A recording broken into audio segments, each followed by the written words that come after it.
Good evening and welcome to Prime Edition this Tuesday. From wherever you're watching, a warm welcome. My name is Mboya and this live broadcast begins right now.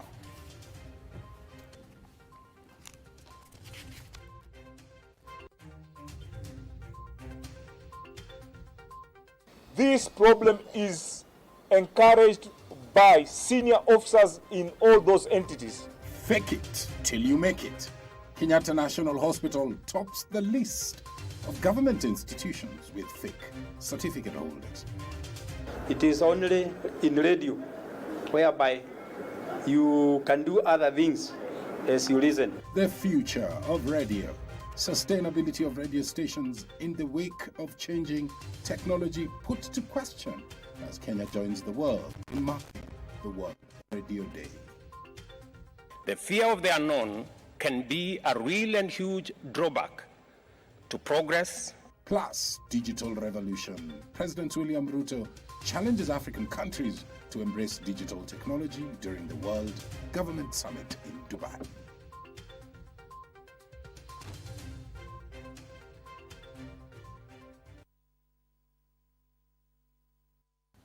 Lensa Odingo is our sign language interpreter, our socials at KBC Channel 1. Many thanks indeed for joining us. Now, the Public Service Commission is raising an alarm that most employees at the Kenyatta National Hospital enlisted in the last 10 years used forged academic documents to secure employment. While handing over an audit report on the authentication of academic documents for officers employed in the public sector over the last 10 years, Public Service Commission Chairperson Anthony Mushiri said that over 2,000 cases of fake academic papers used to secure employment and promotion within the public service have been identified, and now wants anti-graft body and the Directorate of Criminal Investigations to take action against those involved. Abdiaziz Hashim is on that story. The Public Service Commission has raised the red flag over the rampant use of fake academic papers to secure employment and promotion in public service. The Commission's chairperson, Ambassador Anthony Mushiri, revealed that there are over 2,000 cases of forged academic papers that have been flagged by the Commission during their verification exercise that kicked off in 2022. The highest institution with forged certificate is the Ministry of Interior. More so because also it has the highest number of employees. The other institution is the Geothermal and Development Corporation. That's at Aparastato under the Ministry of Energy. And the third one, which should put a worry in all your faces, is Kenyatta National Hospital. This is a health institution. And the fourth one with the highest number of forgeries is Moi Teaching and Referral Hospital. This is another health institution.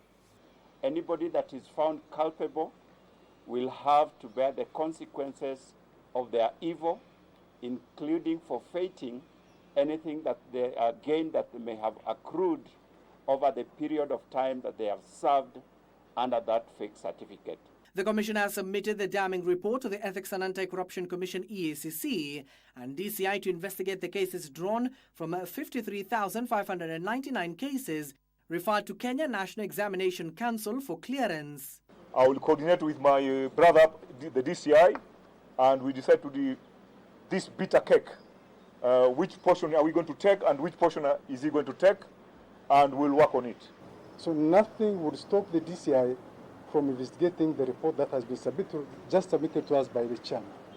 And nothing also would stop the EACC from investigating. So who is to investigate what? Those are administrative issues that we shall discuss between the two agencies. From October last year, EACC has been investigating 172 cases of alleged forgery of academic certificates. EACC CEO Twali Mbarak further revealed that the Commission is still investigating Turkana Governor Jeremiah Lomurukai and his Nairobi counterpart Johnson Sakaja over the same. This problem is encouraged by senior officers in all those entities. If it is county, you find the governor is the culprit. He even goes and tells the young men, tafuteni makaratasi ya uongo River Road, mulete muandikwe kwa sababu mulimfanyia campaign. As about the academic certificates, we are still pursuing them, we are still following them. Like you understand, the one for Nairobi is also passing through another jurisdiction. and that one takes time. You see, the most important thing is to get the hard evidence. While EACC CEO Twali Mbarak says the anti-graft agency is set to take action following the concurrence by the ODPP to charge suspects involved in the Finland scholarship saga. The Mandago case, it was done by DCI. We also did our part. For the DCI, it is ongoing in court. As we found our own investigation on the financial flows, we have submitted the file to the DPP. It is still with the DPP. Although we found money that were embezzled, and we have evidence on that. The Ethics and Anti-Corruption Commission, as well as the Directorate of Criminal Investigations, DCI, have vowed to have a meeting so that they can see how they can handle these cases that are proving to be endemic within the public service. Abdiaziz Ashim for Prime Edition. When radios go silent, our ears will never hear such news. The sustainability of radio was the key highlight as Kenyans joined the global community in marking the World Radio Day Tuesday. Stakeholders, however, attributed the developments in radio broadcasting to the digital economy, or technology rather, that had seen listeners access information seamlessly, including from the comfort of their homes. Haya basi msikilizaji, uko ndani ya KBC Radio Taifa, sauti ya Mkenya. This is KBC English service and my name is Hainga Okwemba. World Radio Day is marked every 13th of February to celebrate the past, present and future of radio, which remains a key medium of communication globally. At Kenya Broadcasting Corporation, where it all began 100 years ago,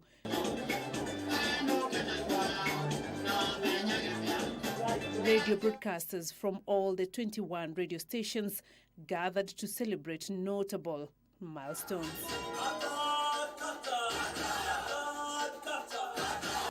We know that we are also facing what we call the digital competition, because I know what we do, the social media is also doing it, but I don't think they will do what we are doing, because it is only in radio whereby you can do other things as you listen. Radio can never die. In fact, the digital platform has just given a new life or a new lease for radio, whereby if you are not able to catch us within your range, maybe there's a signal problem, then you'll get us on the digital platform. So has it not given us a new lease of life?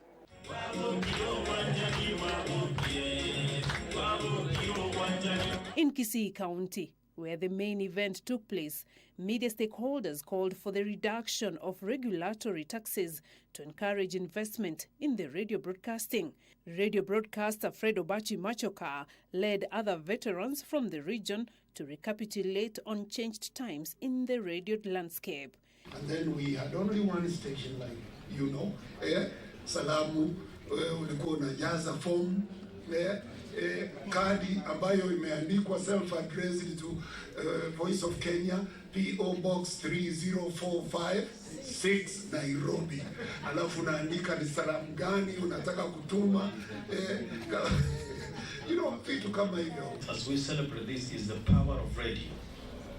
That while we have social media growing, every one of us is on Twitter and WhatsApp and all that, what has changed is mostly the medium of receiving the message, that we can have a lot of our Kabambe phones now have an FM feature, that while you sit in the car, we have an FM feature in the car. You can quickly go online and listen to online radio on your phone or tablet or computer. In Meru County, journalists have been urged to adhere to media laws and ethics while performing their duties. Ni muhimu wakati tunapoandaa taarifa ambazo zinawasilishwa kupitia kwenye redio, na sisi tutekeleze majukumu yetu kwa uadilifu. Kama ni baya liwe baya na limethibitishwa kwamba ni baya, kwa sababu si wajibu wenu kumlamba mtu kisogo na kuandika yale mazuri. Kupitia yale mabaya ambayo mnayatohoa na kutujulisha, sisi pia huweza kujua kwamba mahali fulani ama sehemu fulani kumeharibika jambo. These as Ministry of Information Communications and the Digital Economy Cabinet Secretary Eliud Owalo, in a statement, said despite challenges posed by rapid technology advancement, radio stands as the crucial role of informing, educating and entertaining. Beatrice Gatonyangetich, Prime Edition. Let's cross over to Dubai, where governments across the world have been challenged to embrace digital technology as a means of prosperity and accountability. This was the call by President William Ruto at the start of the World Government Summit 2024 in Dubai. Ruto also cautioned world leaders against yielding to the fear of the unknown to deny the youth possibilities that are availed by technology. Shaping future governments, the meeting in Dubai seeks to involve governments, international organizations, thought leaders and the private sector in the identification of innovative solutions to future challenges. President William Ruto, while addressing the meeting, warned that the fear of the unknown risks robbing the youth of the opportunities available in the digital space. Innovations elicit resistance and attempts to suppress or adapt it to the status quo. The fear of the unknown can be a real and huge drawback to progress, and governments, however, if they are to remain relevant, agile and responsive, must, as of necessity, move, facilitate, encourage, and champion change. While enumerating gains made by Kenya through innovation and technology, the head of state, however, called on world governments to remain vigilant of harmful effects of technology on the society, including the rollout of technology not backed by science. From my experience with innovation in Kenya, I would say that it is wise to be vigilant against adverse implications, antisocial applications, and other threats that can arise due to unregulated or reckless experimentation with unsafe, scientifically untenable, or theoretically unsound technologies. Yet, and I repeat, yet, this must never be a ground to stand in the way of solutions to humanity's pressing needs. While making a case on why the world needs to embrace technology as a solution to future challenges, input distribution, among other transformational uses of the digital space. Many types of businesses quickly saw the benefit of cashless transaction and persuaded banks to enable them conduct their banking over the phone. After rigorous debate, Kenya opted to face the future with courage, and M-Pesa became the legendary driver of trade and commerce that it has become, transacting $1.2 billion every day. Dubai's ruler Sheikh Mohammed bin Rashid Al Maktoum, Rwanda's President Paul Kagame, were among other heads of state and government in the meeting. John Jacob Curia, Prime Edition. Let's move into the corridors of justice. The High Court has extended orders buying the government's directive for parents to pay school fees for their children through the e-Citizen platform until the 17th of April 2024. Elsewhere, the Director of Public Prosecution, Renson Mulele, has expressed dissatisfaction with the acquittal of former television presenter Jackie Maribe in the murder case of Monica Kimani last Friday, saying that he will appeal part of the judgment acquitting her. Ruth Mboya with the details in the Scales of Justice segment. Justice Chacha Mwita, while issuing the ruling Wednesday, said the government will not suffer any prejudice by extending the orders. The judge suspended the circular issued by Education PS Belio Kipsang a week ago, which required parents to pay school fees via a Citizen platform, citing it will enhance service delivery. Meanwhile, the Director of Public Prosecution will now be heading to the Court of Appeal to challenge Jackie Maribe's acquittal in the murder case of Monica Kimani. It is not yet over till it's over. DPP poked holes in the acquittal of journalist Jackie Maribe last Friday in the murder of a businesswoman Monica Kimani. The DPP has filed a notice of appeal saying he was dissatisfied with a part of Justice Grace Nzioka's judgment. The judge found Joseph Irungu liable for the offense and will be sentenced on 8th March 2024. Elsewhere, Milimani Magistrate Court has found 2 men guilty of being members of a terror group in a case dating to 2018 where they had been charged for planning to bomb Milimani Law Court. 2018 at an unknown place within and outside the Republic of Kenya, jointly with others not before court, conspired to carry out a terrorist act inside Kenya. The court found Anthony Kitila Makau alias Rasta guilty of aiding terror. The only lady in the case, Lydia Nyawiramburu, was found guilty of the offense of forgery, and the magistrate cancelled her bond. In count 16, the 5th accused, Lydia Nyawira, is found guilty of the offense of forgery of official document, while accused 6, Francis Macharia Karishu, is acquitted under section 215 of the CPC. Finally, a businessman has been ordered to deposit a cash bail of 2 million shillings to secure his release pending trial. Senior Principal Magistrate Esther Kimilu had issued a warrant of arrest against Adan Hassan, who had been charged for illegal refilling of gas cylinders in industrial area of Nairobi.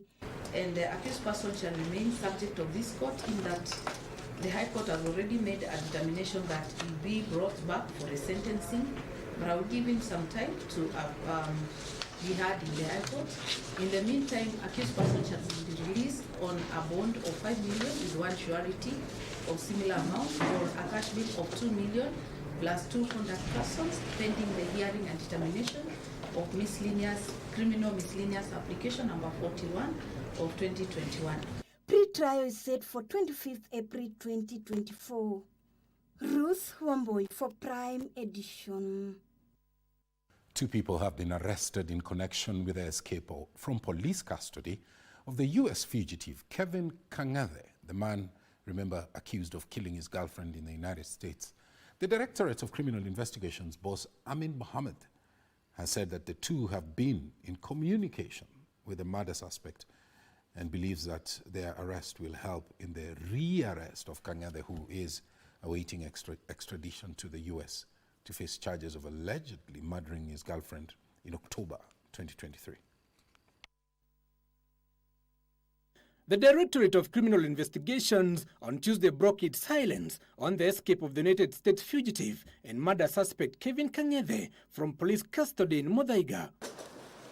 Director of the DCI, Amin Mohammed, revealed that detectives have arrested 2 people who they believe will help to trace Kang'ethe, who is said to have been aided by unknown people to stroll out of the Muthaiga police station to a known location. In the fullness of time and very soon, we should be able to apprehend him and also take action against all persons who aided or abetted the escape of Kevin from lawful police custody. According to Nairobi County Police Commander Adamson Bungei, 4 police officers who are on duty and a man said to be Kang'ethe's lawyer, identified as John Degwa, are still in police custody to aid in investigations. Kang'ethe is alleged to have killed his girlfriend, Margaret Mbitu, on October 31, 2023, and left her body in a car at a Boston airport in the United States. Giverson Minor, Prime Edition. To the coastal city of Mombasa, opposition leader Raila Odinga has reiterated that time is ripe for him and President William Ruto to sit down and appoint an independent electoral and boundaries commission chairman after the conclusion of the bipartisan talks by the National Dialogue Committee on Bipartisan Talks. Speaking in Mombasa County, Raila warned the IEBC selection panel against heeding the calls by some quarters to recruit their commissioners. Marking the first anniversary of the school feeding program at Pwani School for the Mentally Handicapped, to Hadija ECDE in Freetown, to Kongoya Market for a stopover, and finally to Tononoka Social Hall for the launch of the Mombasa Governor Scholarship Program. It was at the Kongoya Market stopover that the ODM party leader alluded the need for the appointment of an IEBC chairman. Hiyo report nasema mpaka tukubaliane, mimi na Ruto tukubaliane, nani atakuwa mwenyekiti, na kina nani watakuwa wanachama wa chama cha IEBC ili tuwachane sarakasi ya bwana Chebushetha. With democracy being top of his leadership virtues, Raila said that he was confident that his party will conduct fair and free party elections. He further said Azimio coalition was open for any leader to express their interests for the 2027 presidential race. Na declare nikiwa mbunge wa Jomvu kusema kuwa 2027 tutamuunga mkono Raila Amolo. Wakichagua baba sawa sawa, walipochagua yeye ni sawa, democracy. Kwa hivyo mtu asiseme ya kwamba baba is an automatic candidate for presidency. Mimi nawaambia hapa mchana, hata mimi Hassan Ali Joho 2027 niko katika debe la rais la Kenya. And speaking separately in Embu Town Tuesday, Wiper leader Kalonzo Musyoka maintains that his quest for presidency in 2027 is unstoppable. Wakenya wenzangu, nione uchumi kiharibika na hali nina uzoefu, nina njia ya kusaidia Kenya hii ipate heshima yake na mwananchi wa kawaida asomeshe watoto. Mafuta yako juu zaidi, lazima tutarudisha kila kitu kuwa sawa vile Kibaki na mimi tulikuwa tumepanga. Kalonzo said he was sure he will capture the seat and promised in his first executive order to scrap the housing levy.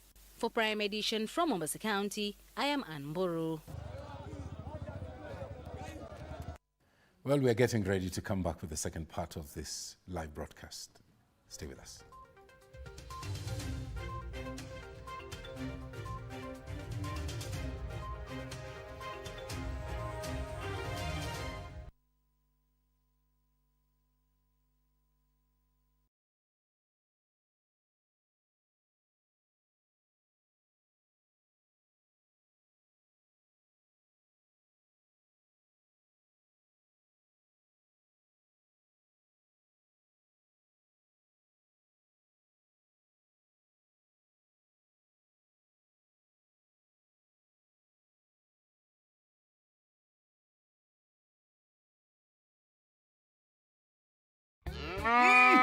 Shamba ni mbili, yako ni gani? Kwenye star 570 hash. Every 100 shillings unayotumia kwa Lucky Game inakupa 1 entry point ya kuingia kwenye drum ya draw ambayo inakupa fursa ya kujishindia moja kati ya shamba hizi mbili.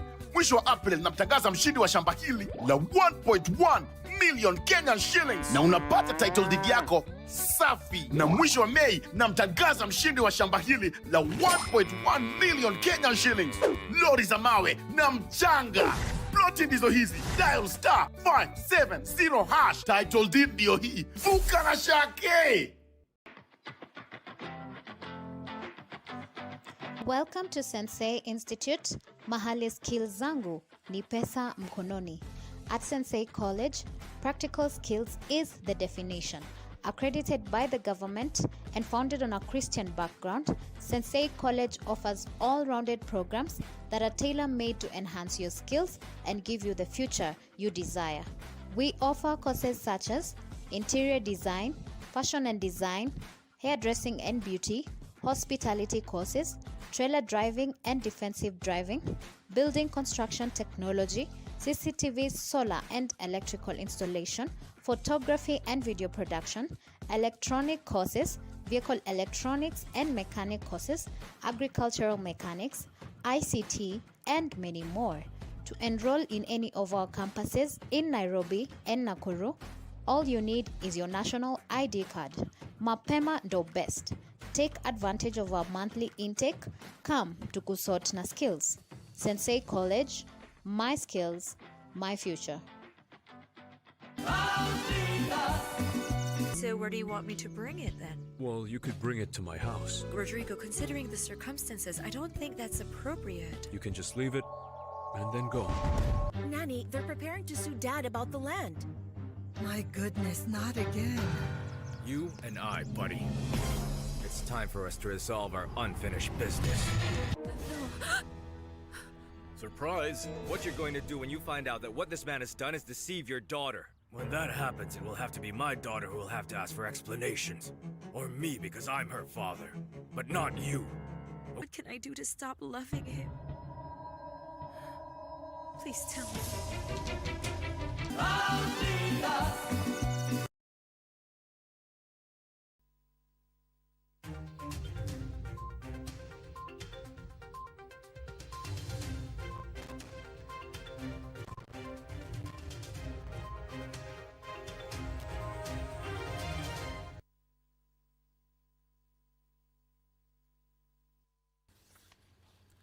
Welcome back, our socials at KBC Channel 1.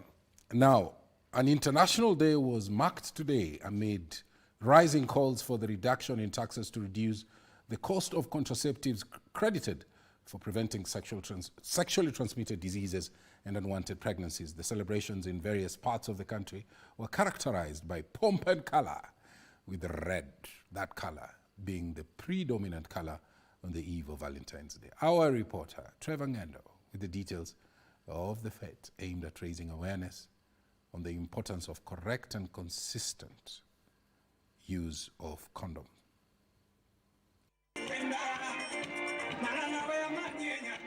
It was a visual spectacle of celebrations across various parts of the country as Kenya joined the globe in commemorating World Condom Day, a day set aside to champion for safe sex practices themed Safer is Sexy, Always in Fashion.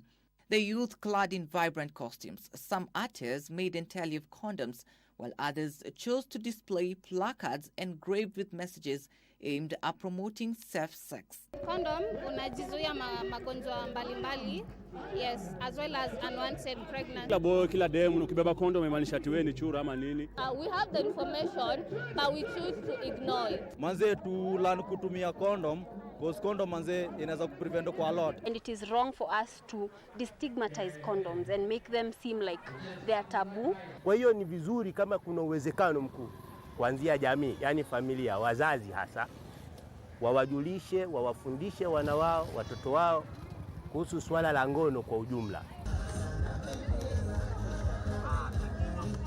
It was mostly a red affair, but with the ambience came caution to the youth, with a reminder on the alarming HIV statistics and unwanted pregnancies. Here, they pushed for policies to address challenges limiting accessibility, such as high costs. We don't talk about sex, we don't educate, we don't talk about condom. Condom is for others, it's for sex workers, it's not for me.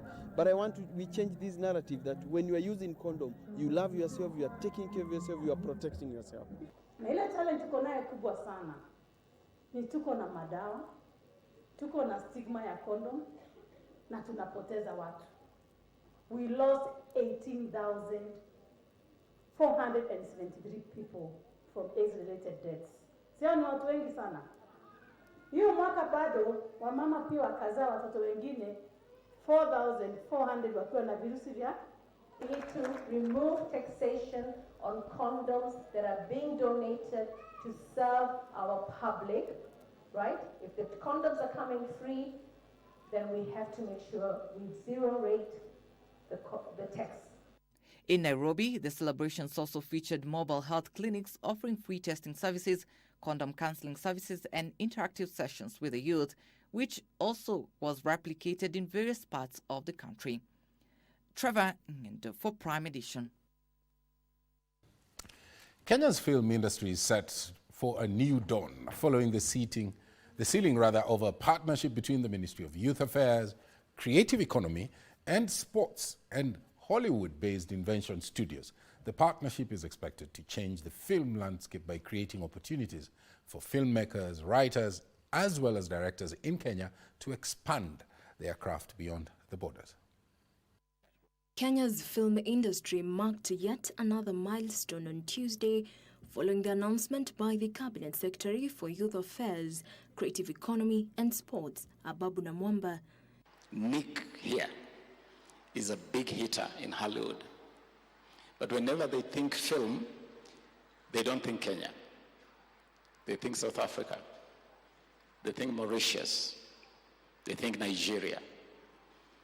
But the most beautiful, the most attractive location on the continent has not been featuring in their minds.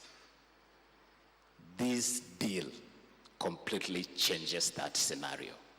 In his announcement, The CS highlighted the partnership will offer training programs to players in the film space. We're going to have exchange programs. Exchange programs with those in elite filmmaking from Hollywood and other places coming here to Kenya. And our own people also taking advantage of those opportunities in Hollywood and other places. And equally significant, we're going to have serious films, movies, curated and shot right here in Kenya. The partnership follows the presidential pronouncement during last year's Jamhuri Day celebrations, stating that the Invention Studios would embark on productions in Kenya in the year 2024. This administration has also taken deliberate steps to build and invest in the creative economy. First, the famous Grammy Awards have a partnership with us, and starting January, the Innovation Studios of Hollywood have agreed to begin shooting multiple movie rights here in Kenya. On his part, the founder and president of Invention Studios, Nicholas Wenstock, expressed his enthusiasm for the collaboration, emphasizing the studio's commitment to supporting African content creators. We will work closely with the writers to develop their scripts and then bring them to Talanta Hela and other platforms, both within Kenya and Africa and internationally. We are thrilled to devote ourselves to the elevation of the Kenyan movie and television industry and the global launch of the country's next generation of talented writers and directors. The deal will facilitate exchange programs, enabling Kenyan creatives to gain invaluable experience and exposure in Hollywood, while also attracting renowned industry professionals to Kenya. This is projected to fuel the growth of the local film industry and position Kenya as a destination of choice for filmmakers globally. Jacqueline Masharia for Prime Edition.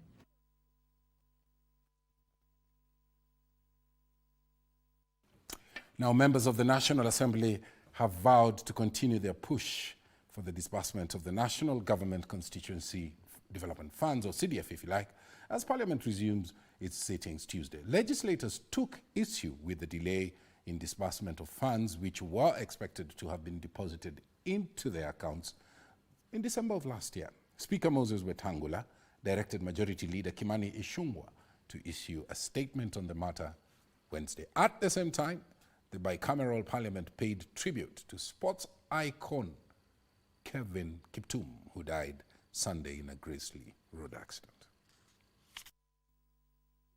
The bicameral parliament on Tuesday reconvened after its long recess.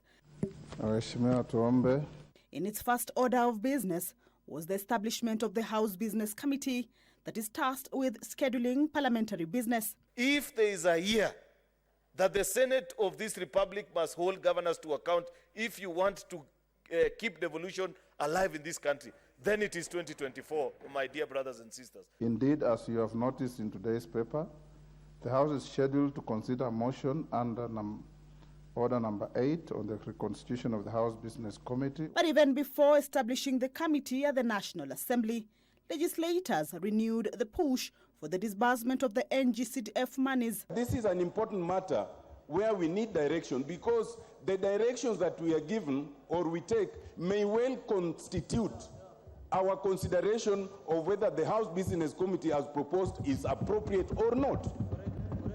Mr. Speaker, with respect, I do not imagine what other businesses we can be discussing when Kenyans are at home, students are at home, because we've not disbursed those funds. Mr. Speaker, the fear of the members is that, if I may bring it to your attention, is that once House gets into business as supposed to be, the executive will not honor their word, they will not keep their word, it will be business as usual. And some of the reasons why the members are raising this matter ahead of the constitution of the House Business Committee is actually to paralyze the House. If you want to do what you're saying you want to do, paralyze a properly constituted House. There's no point paralyzing a house that is not a house yet. Because if you do that, even if you want to frog march the minister here, to flog him and grill him and do whatever you want with him, he cannot come because you will not be properly constituted. So choose your battles very carefully. Speaker Moses Wetangula, in giving direction on the matter, directed the Majority Leader Kimani Ichung'wah to issue a statement Wednesday. Additionally, he presented the House leadership with a letter from Treasury detailing disbursement of the funds. From the Minister, dated 9th January 2024, to Mr. Speaker, detailing how they intend to disburse your funds. And now it's up to them to also do a follow-up. At the same time, the lawmakers observed a minute of silence for the late world marathon record holder Kelvin Kiptum, who died in a car crash, describing him as a shining star whose dream was cut short. Mr. Speaker, that's a loss to the entire nation, not just to the families.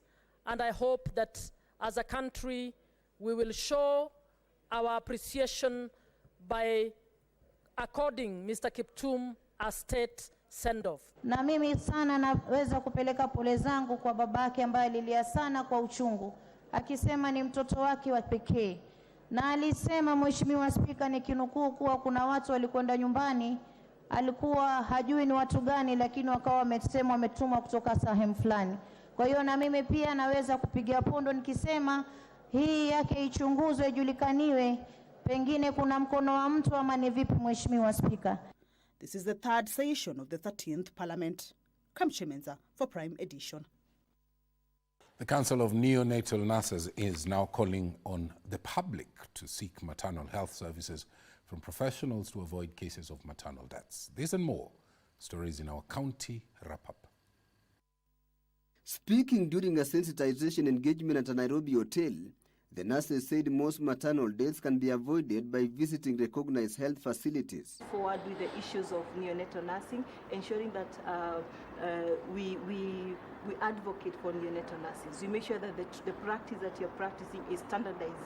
Because when you come in with COIN and now Kenya Society of Neonatal Nurses, the Kenya chapter, we're able to come in and start and standardize neonatal nursing in Kenya, both in training and in practice. So that is why we are here today, just to say that here we are.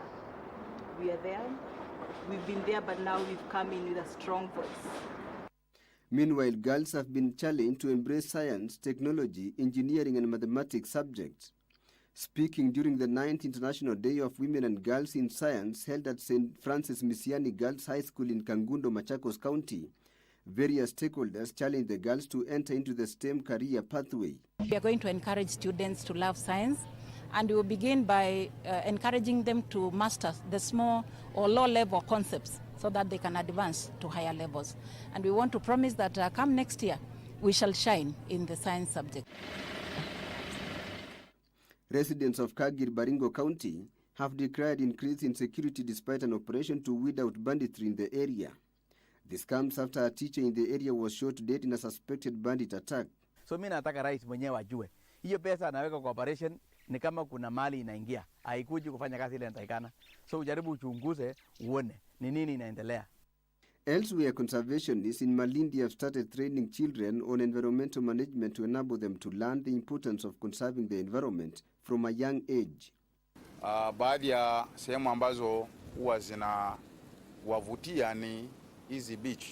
Na beach wakati tuna hii hamu ama ilhamu ya kwamba tunafanya usafi huwa zinawapendeza zaidi.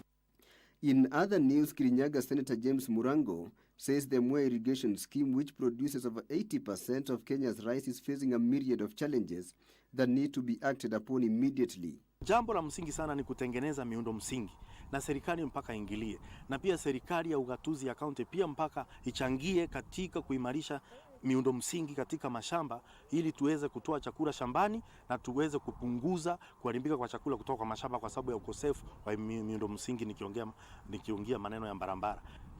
And in Nakuru, residents and passengers have raised concerns over the deplorable state of the toilets in Turi Market along Nakuru Molo Road. Niko na hoteli hapa center hapa kwa soko. Hatunaga mahali pa kuenda. Tunaenda kuombaomba machoo huko, hata makastoma walipotea, wanasemaga machoo zinanuka, ukiingia wa mainzi zinaingia kwa mahoteli. Narok County Governor Patrick Ntutu has flagged off a contingent of 92 million shillings drugs to be distributed in 133 health facilities in the county.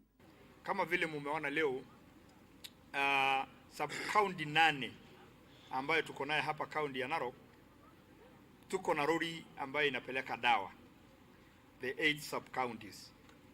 Na kama vile mumeangalia, hatujapata tena upungufu ya madawa katika hospitali zetu.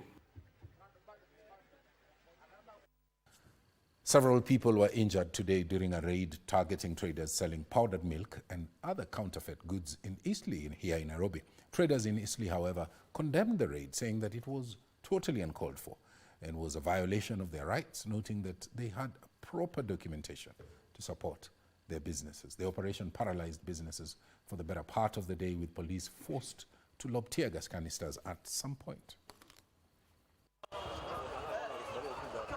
This was the situation Tuesday at Eastleigh First Avenue in Nairobi County. Business owners engaged police officers and officials from the Kenya Dairy Board, who descended upon their shops in search of powder milk and other related products. Police were forced to use tear gas to disperse the angry business owners. Several vehicles and shops were damaged in the melee. The business people have termed the raid illegal, claiming the officers did not have a warrant to conduct the operation. Their business is legit. They have paid all the documentation, they have paid all the revenue, all the taxation, all the requirements. They fulfill everything. Before you bring any goods, you must clear with all agents. Now, we have all the documents, but this operation is unknown. Hii product wanasema ni illegal. Kama ni illegal, imeingiaje nchi? Hapa tuko capital city. Hatuko out of capital city, out of border.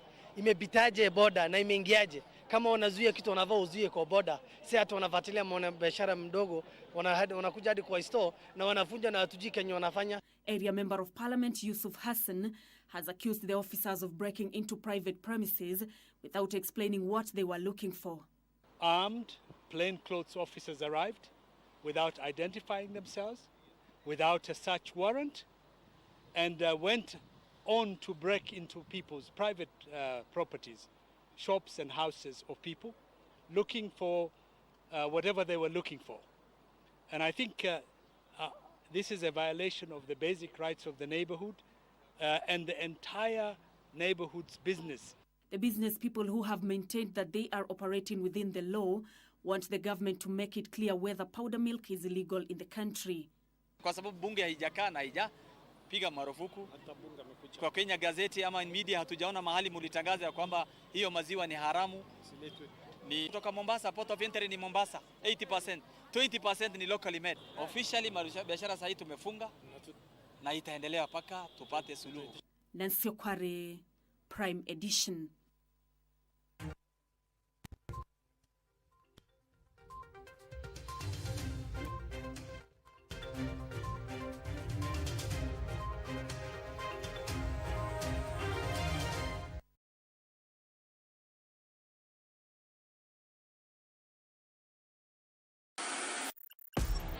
On KBC Channel 1, we are a TV station like no other. Get a taste of the best in entertainment. Yes, indeed. Feel the passion. Will you promise me? I swear that you will never lose me. I can't get married to you. I'm sure you knew about it. That's why you're making fun of me. Experience the drama. Get out. Who is the man in this world? And the laughter. Hii wigi umevaa kichwani. Hii wakati tulikuwa tunaapishwa tunapewa mheshimiwa.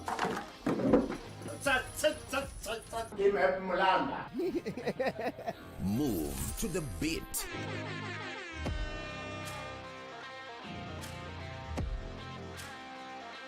We are live from Broadcasting House. And get informed on the latest happenings.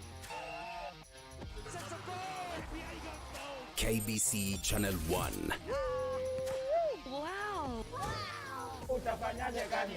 We are the full package. Oh, yes. And Kenya's watching.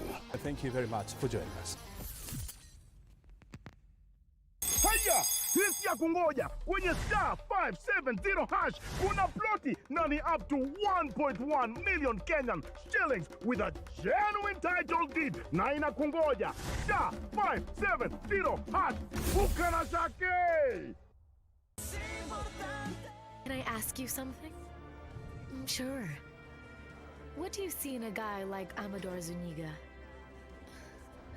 I'm sorry, you can't go further. But he's my father. I know, but you have to wait.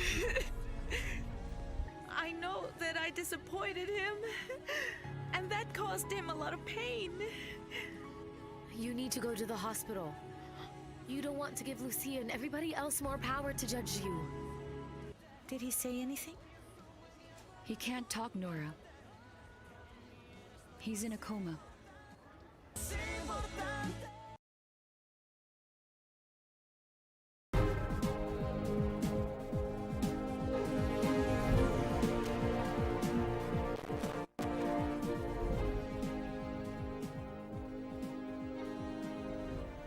It's now time to look at the day's business, and Nemo is on set. Thank you, Tom, and we get right into it. And Kenya has successfully issued a $1.5 billion Eurobond that will mature in the year 2031. National Treasury Cabinet Secretary Professor Njuguna Ndung'u says proceeds from the latest Eurobond will be partially used to retire the $2 billion Eurobond that is due in June this year. National Treasury Cabinet Secretary Professor Njuguna Ndung'u says Kenya's latest Eurobond issue attracted orders in excess of $6 billion on expectations of lower interest rates in the US, fueled by demand for the high-yielding securities. The latest Eurobond issue will be repaid in 3 installments in 2029, 2030, and 2031, and will have a weighted average life of 6 years with a 10.37% interest rate. The part of proceeds from the latest Eurobond will be used to repay the $2 billion Eurobond issued in 2014 that matures in June this year. Professor Ndung'u says the remaining portion of the maturing Eurobond will be financed by a mix of government funds and financing from multilateral and bilateral sources, including bank syndicate loans. The Treasury Cabinet Secretary says the latest combined transactions are a crucial part of the government strategy to smoothen the maturity profile of the 2024 Eurobond and proactively manage debt liabilities. He says the debt diversification strategy aims at maintaining a relatively low weighted average interest rate in the overall public debt portfolio to ensure Kenya's debt sustainability over the medium term. Benson Rioba reporting for Prime Edition. Some good news for importers. The Kenya shilling gained ground against the dollar on Tuesday, thanks to the dollar inflows from the government sale of an infrastructure bond subdue importer demand. The shilling closed at 156 shillings and 61 cents per dollar, representing a gain of 8 shillings on the greenback over the past 1 week. In 2023, the Kenya shilling lost 25% of its value against the US dollar, falling from an average of 120 shillings to 160 shillings owing to tight monetary policy, inflationary pressure, and high public debt. The government has been deploying measures to strengthen the shilling. During its meeting last week, the Monetary Policy Committee raised central bank rate from 12.5% to 13%. The proposed action was to ensure that inflationary expectations remain anchored, as well as addressing residual pressures on the exchange rate. CBK Governor Kamau Thuge noted that the shilling would begin gaining ground soon, owing to dollar inflows from multilateral partners and the repayment of the Eurobond. Kenya's shilling gained ground against the dollar on Tuesday, thanks to the dollar inflows attributed to the government sale of an infrastructure bond and subdued importer demand. Commercial banks quoted the shilling at 157 per dollar. The shilling gained 7 shillings over the last week after the central bank governor said that the shilling had overshot its equilibrium rate and there could be scope to support it. Bids for the 70 billion shillings infrastructure bond closed on Wednesday. Importers are said to be the biggest beneficiaries given that they purchase goods in dollars.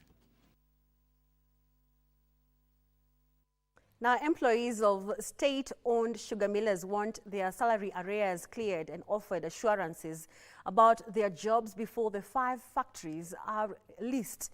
Kenya Union of Sugar Plantation and Allied Workers Secretary General Francis Wangara says the workers could be forced to seek redress in court if the leasing process is done without addressing their issues.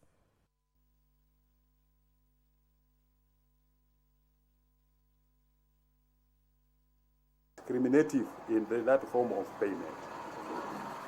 The same managers who accumulated arrears to the farmers are the same managers who accumulated arrears to the workers.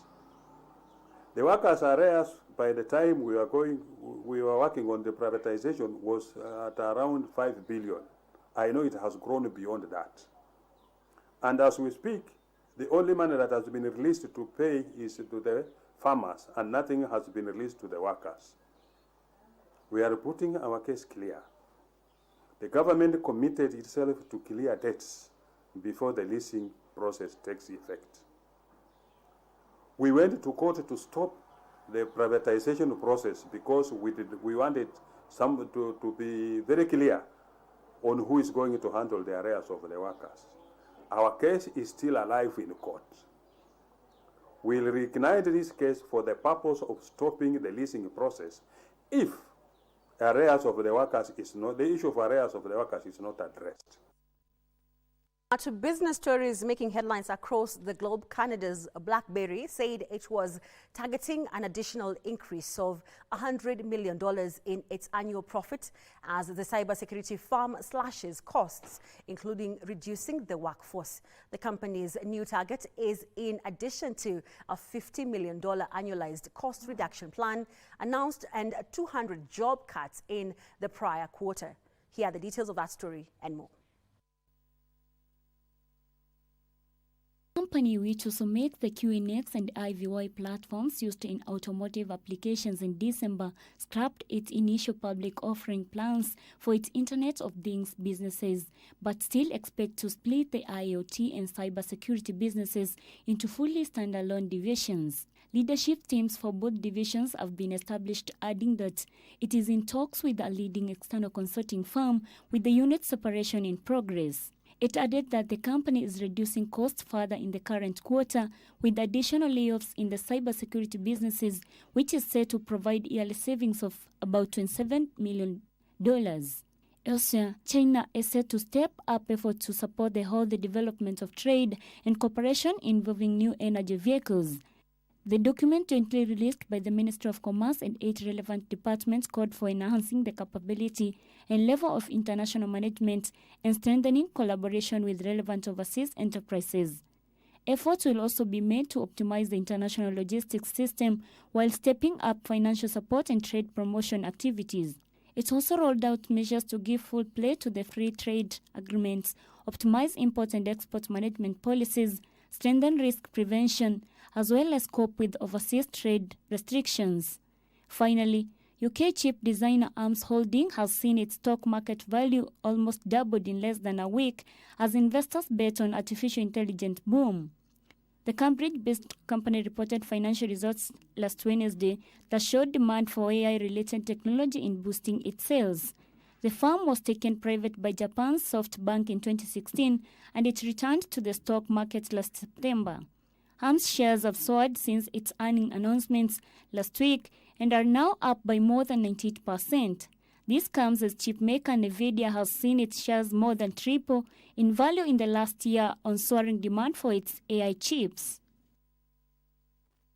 Thank you, Edna, for that roundup of stories across the globe. Now that marks the end of business news tonight. And remember, the shilling tonight closed at 156 shillings and 61 cents per dollar. We'll be looking out for this to see how much it will gain tomorrow. My name is Weri Mujenga. Have a good night.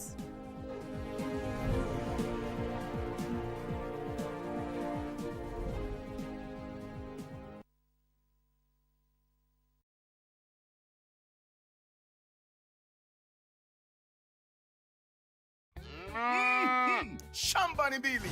Yako ni gani? Kwenye star 570 hash. Every 100 shillings unayotumia kwa Lucky Game inakupa 1 entry point ya kuingia kwenye drum ya draw ambayo inakupa fursa ya kujishindia moja kati ya shamba hizi mbili. Mwisho wa April namtangaza mshindi wa shamba hili la 1.1 million Kenyan shillings na unapata title deed yako safi. Na mwisho wa Mei namtangaza mshindi wa shamba hili la 1.1 million Kenyan shillings, lori za mawe na mchanga. Ploti ndizo hizi. Dial star 570 hash. Title deed ndio hii. Vuka na shake.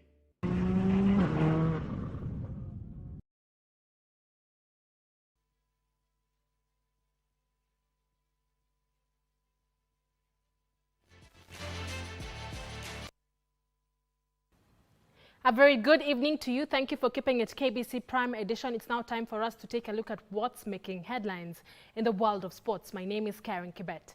The 55th edition of the magical Kenya Open Golf Tournament set to be held between the 22nd and the 25th of this month at the Muthaiga Golf Club today received a sponsorship boost of 75 million Kenya shillings from Absa Bank. The event has attracted 144 participants, including 10 local golfers.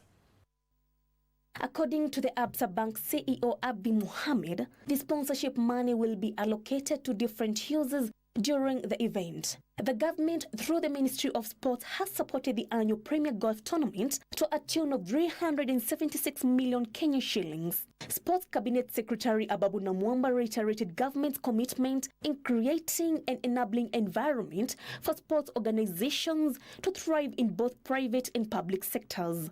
Today, the Magical Kenya Open stands tall as one of the premier sporting events in sub-Saharan Africa, playing a pivotal role in elevating Kenya's status as a global destination of golfing and sports tourism. 55 million will go directly to KOGL to support the logistics and the organization and the prizes and all that we do, and 20 million will be used on surrounding activities such as publicity, advertising, and many of the other activities that we do. We hope that with the encouragement of government being the main sponsor at the moment, that the private sector in this will see the value that you can co-create on this event.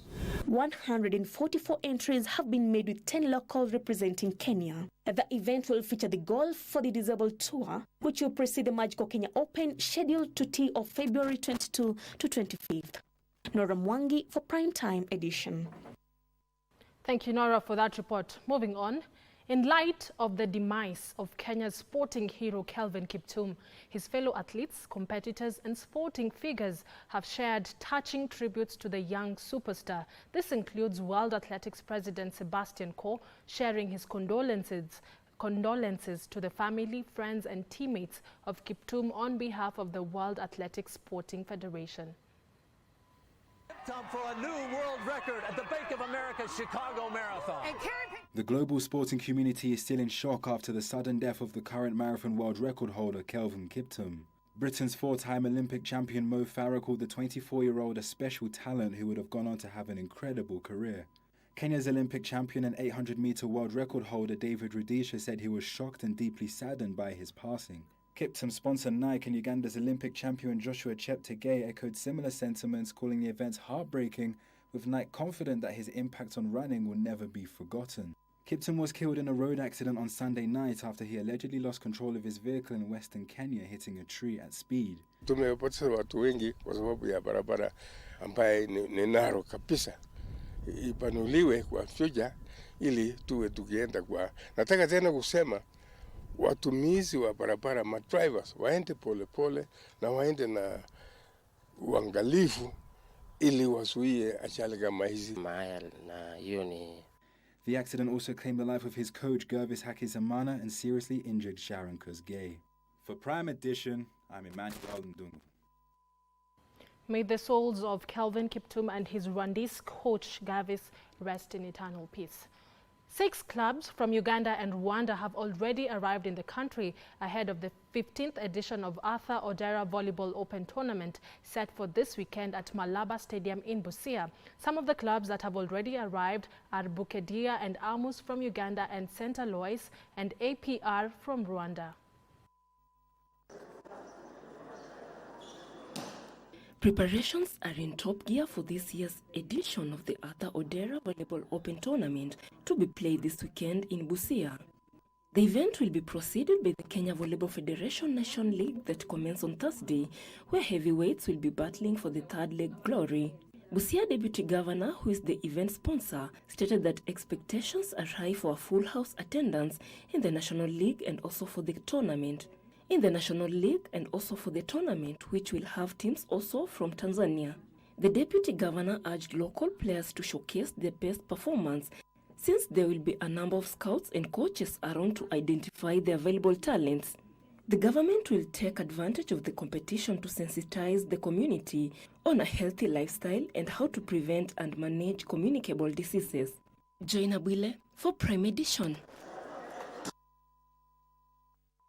The much-awaited Champions League round of 16 ties begin tonight as Manchester City resume their defense against FC Copenhagen at Parken Stadium, while Leipzig play Real Madrid in a thrilling clash at the Red Bull Arena. Ake couldn't get it. Haaland! Manchester City will face an FC Copenhagen side that has not played for 2 months because of their winter break as the round of 16 for the Champions League gets underway. Fans you see behind that goal to the right-hand side. This is McTominay, pulls it across, what a start, 1-0. City manager... It's gone Chavez, comprehensive, into the corner. Real face La Liga games away at Rayo Vallecano and at home to Sevilla before the end of February, with the return leg against Leipzig scheduled for the 6th of March. Ruben Vargas! Emmanuel's report brings us to the end of the sports news tonight. My name is Karen Kibet. Have yourself a peaceful night. Tomorrow is the day of love. Happy Valentine's to all people who love each other. Uncle Tom, take it away. All right, well put. Thank you, Weri Munjenga. Thank you, Karen Marakwet Kibet. And thank you, the viewer, for choosing KBC Prime Edition as your channel of choice. From all of us, Prime Edition, including the team in the back, thanks once again. I'm Tom Mboya. Good night from Nairobi, Kenya. Bye-bye.